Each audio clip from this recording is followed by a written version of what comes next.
আমরা বিএনপি বা জাতীয় পার্টি যাই বলেন তাদের সাথে যাওয়ার কোনো সম্ভাবনাই আমাদের নেই। আমাদের এজেন্ডাই হলো দেশে ইসলামকে প্রতিষ্ঠিত করা। ইসলামকে প্রতিষ্ঠা করার এই এজেন্ডার সাথে, এই মূলনীতির সাথে যারা সমমত প্রকাশ করবে এবং আন্তরিকভাবে কাজ করবে তাদের সাথে আলোচনা করা, একসাথে চলার রাস্তা আমাদের জন্য এখনো খোলা। একটা ন্যারেটিভ এখানে আসছে যে আমরা 150টা আসন চেয়েছি। আমরা আমাদের জরিপ প্রথম দিনই আমরা তাদের কাছে দিয়ে দিয়েছি যে আমাদের জরিপে বাংলাদেশের 115টা আসনে জামাত ইসলাম থেকে আমাদের সাংগঠনিক অবস্থা ভালো।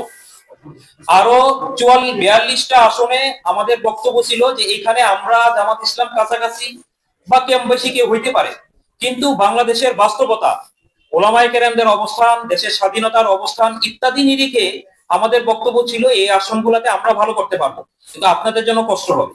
এটা ছিল আমাদের জরিপ, যেটা আমরা তাদের কাছে তুলে ধরেছি। থার্ড পার্টি দিয়ে তারা জরিপ করাইছে।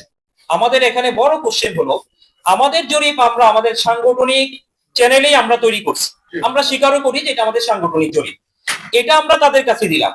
তো তাদের যে জরিপ, যেটা থার্ড পার্টি জরিপ, আপনারা সবাই জানেন থার্ড পার্টি জরিপ তার মানে জামাত ইসলাম আমাদের বাইরে ভিন্ন কেউ করছে। এই জরিপ তো জাতির সামনে প্রকাশ হওয়া দরকার ছিল, কিন্তু যখনই আমরা তাদের কাছে চাই তারা বলেন এটা সিক্রেট, এটা দেওয়া যাবে না। তারা যে আমাদেরকে 45টা দিবে, এই বক্তব্যটা পরিষ্কার ভাবে তাদের মুখ থেকে বের হয়েছে লাস্টের দিন। যদি তারা শুরু থেকেই বলতো, আমরা তাদের ব্যাপারে শুরু থেকেই পদক্ষেপ নিতাম।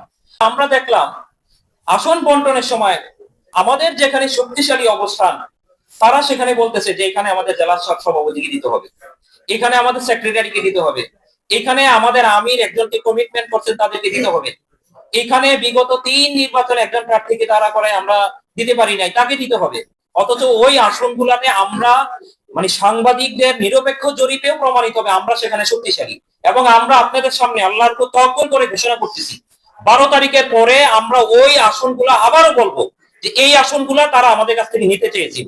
সমঝোতার মূল একটা পয়েন্ট ছিল আসন সমঝোতা, তাই না? তো এখানে তো এটা তো স্বাভাবিকভাবেই আসবে, এটা তো স্বাভাবিক। তাদের প্রার্থীরা যেখানে প্রার্থী হবে তারা তাদের মুখ থেকে এই কথা যদি আসে রোজা আর পূজা এক সমান, এটা তো মুসলমানদের চেতনার সাথে সাংঘর্ষিক।